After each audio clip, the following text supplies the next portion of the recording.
안녕하세요. 저는 중앙대학교 미디어 커뮤니케이션 학부 21학번 조윤경입니다.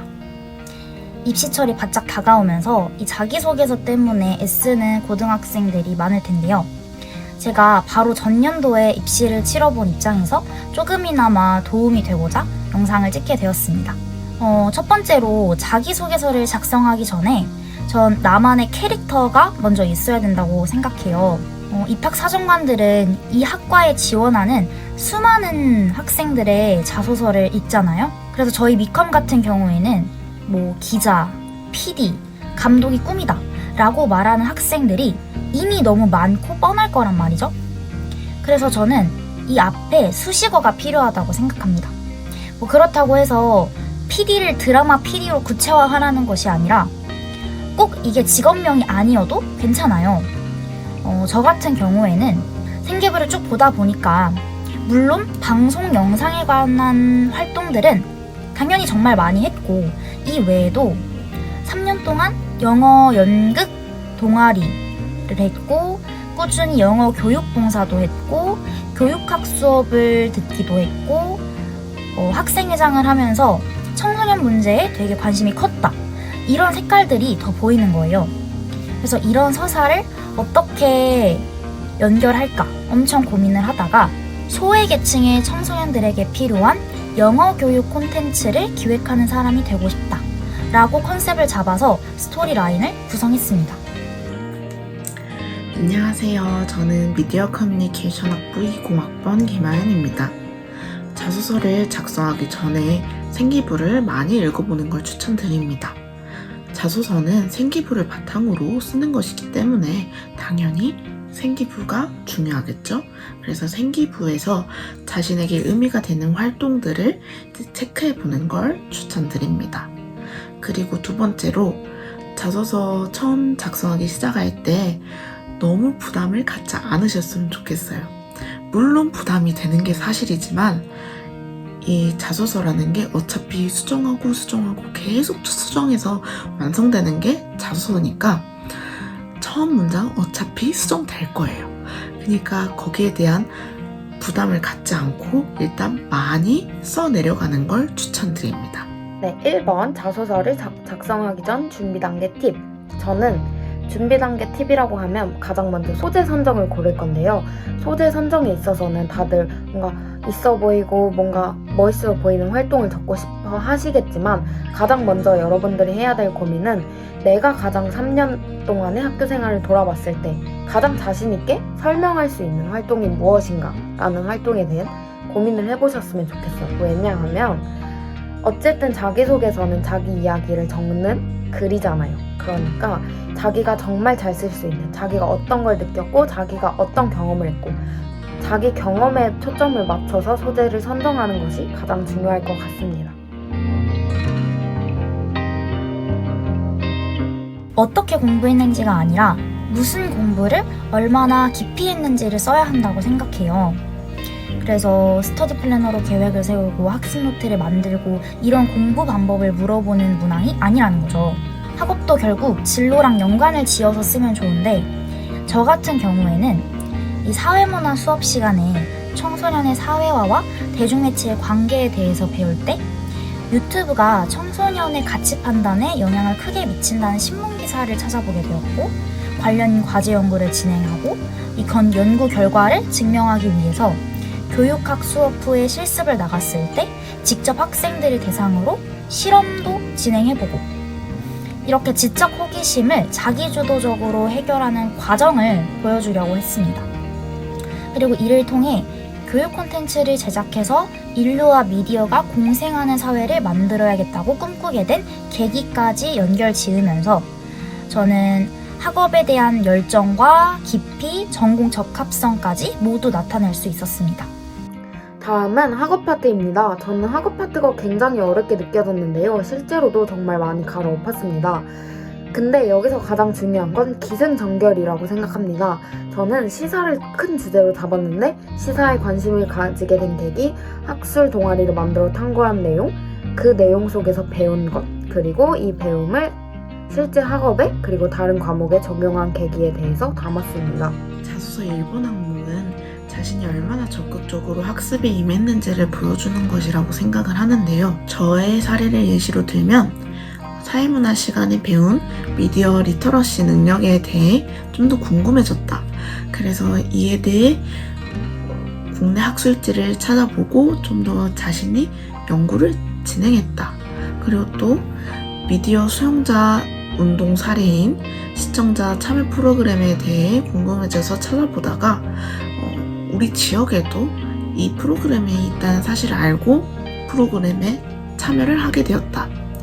즉, 교과서에 있는 내용을 본인의 활동까지 이어지게 하는 이런 전개로 본인의 적극성을 표출했던 것 같습니다.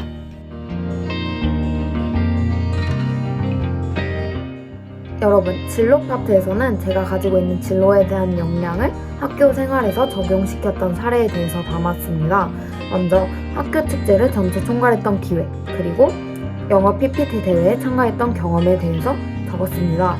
이 속에서 저는 내가 일상 속에서 특별함을 추구하는 창의력과 아이디어 능력을 겸비한 인재이다라는 걸 드러내고자 했습니다. 여러분도 저처럼 본인이 표현하고 싶은 역량에 대해서 설정을 하고 그것을 학교 생활에서 적용시켰던 경험을 진솔하게 표현하시면 아주 좋을 것 같습니다. 제가 작성한 의미 있는 교내 활동은 역사 동아리장으로 활동했던 것입니다.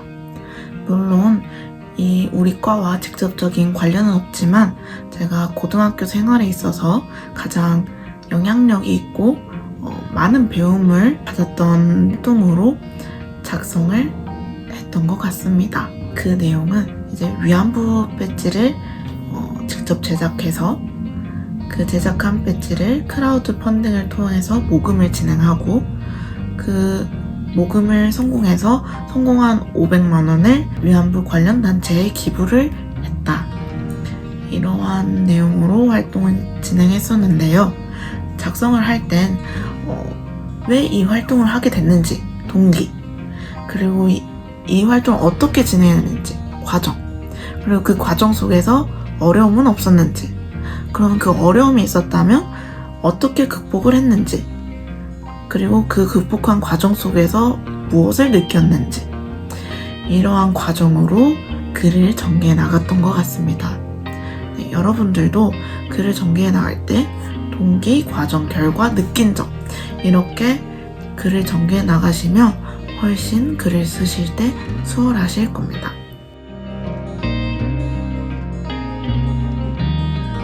그리고 고등학생 때 학생회장을 했던 경험이 제게는 가장 의미 있는 활동이었기 때문에 인성문항 전반에 걸쳐서 이 학생회장으로서의 리더십을 보여줬어요.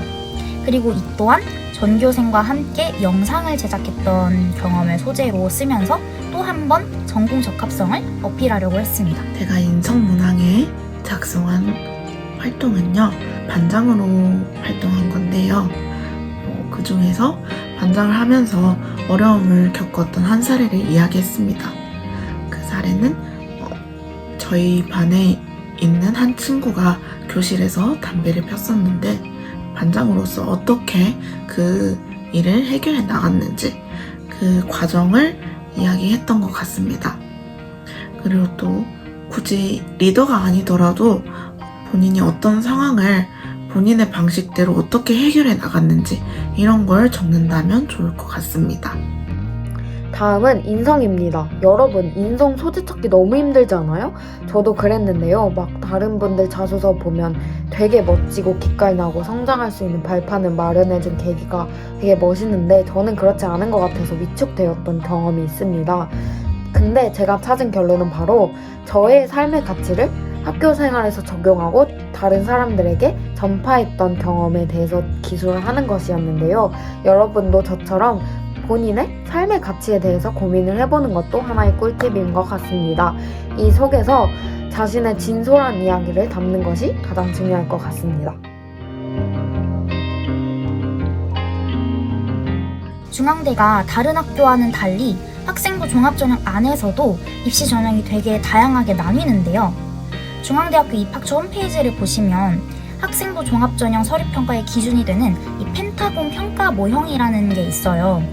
그래서 그걸 보면 다빈치형 인재랑 탐구형 인재 전형은 평가 요소와 인재상이 명확히 다르다는 걸 알 수 있습니다. 그래서 저는 그 부분에 좀 더 집중해서 자소서를 쓰면 중앙대를 겨냥하는 것은 물론이고 다른 학종을 준비할 때도 효과적이라고 생각합니다. 그리고 다빈치형 인재 전형에서는 통합 역량에 대한 반영 비율이 높은 만큼 균형적으로 성장한 모습을 자소서에서 드러내야 한다고 생각합니다. 그래서 마지막 문항에서는 이 통합 역량을 포함해서 학업 역량, 탐구 역량, 발전 가능성, 인성 이렇게 5가지 중에서 앞서 1, 2번 문항에서 잘 나타내지 못하고 넘어간 요소들을 꼭 체크해서 보완하는 것을 추천드려요. 여러분, 자율 항목에서는 자신이 얼마나 매력적인 사람인가에 대해서 기술하는 항목이에요. 그래서 각 학교나 각 학과별 인재상을 잘 파악하는 것도 아주 좋은 꿀팁입니다. 그래서 다들 학교별 인재상을 많이 찾아보곤 하잖아요. 이때 여러분, 저는 각 학과별 커리큘럼을 찾아보는 것도 아주 좋은 꿀팁이라고 생각합니다. 마지막으로 자소서 작성하는데 팁이 있다면 빠밤! 계속 수정하고 고치는 겁니다. 맞춤법, 띄어쓰기, 조사의 반복 이런 것까지 모두 신경 쓰기 위해선 여러 번 읽고 여러 번 쓰고 여러 번 고쳐야 됩니다. 그래서 항상 자소서에 대한 애정을 갖고 있는 게 완벽한 자소서를 만드는 길이라고 생각을 합니다. 여러분들의 이야기를 여러분들의 목소리로 자소서에 담아낸다면 그게 또 좋은 자소서가 되지 않을까라는 생각이 듭니다. 모두들 힘든 시간이겠지만 모두 화이팅 하시길 바랍니다. 항상 응원하겠습니다. 자소서에 대한 전체적인 꿀팁에 대해서는 바로 멋진 문장, 멋진 단어에 집착하지 말자입니다. 여러분, 가장 중요한 것은 내가 자소서에 얼마나 더 매력적인 사람으로 기승전결 있게 담을지입니다. 그래서 저는 여러분들이 이 부분에 대해서 많은 고민을 하는데 시간을 할애하셨으면 좋겠습니다. 그럼 저의 자소서 꿀팁은 여기서 마무리할게요. 여러분의 입시를 응원하겠습니다. 감사합니다. 여러분, 많이 힘들고 지친 시기를 보내고 계실 텐데요. 그래도 여러분이 학교를 간절히 원하시는 만큼 학교도 여러분들을 간절히 기다리고 원하고 있습니다. 그러니 후회 없이 도전하시길 기원하겠습니다. 그리고 저도 중앙대 미디어 커뮤니케이션 학부에서 2학번 후배들을 기다리고 있겠습니다. 화이팅! 응원합니다.